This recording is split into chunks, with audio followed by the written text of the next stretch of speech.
You ask Tiger to calculate. This deals with finding the midpoint between 2 points.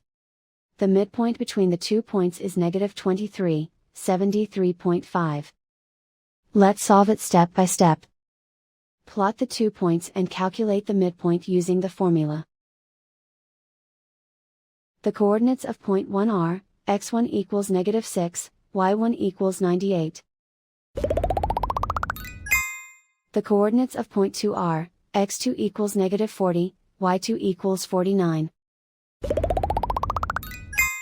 PM represents the midpoint of the 2 points.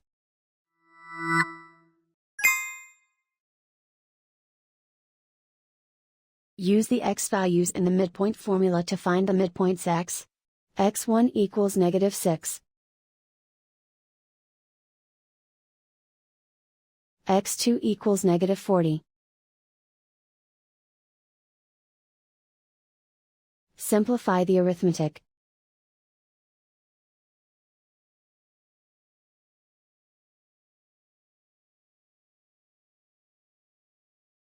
Use the y values in the midpoint formula to find the midpoints y.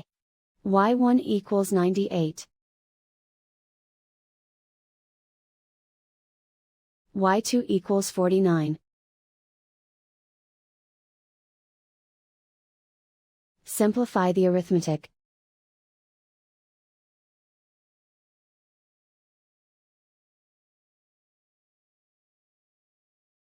And so, the midpoint is, -23, 73.5.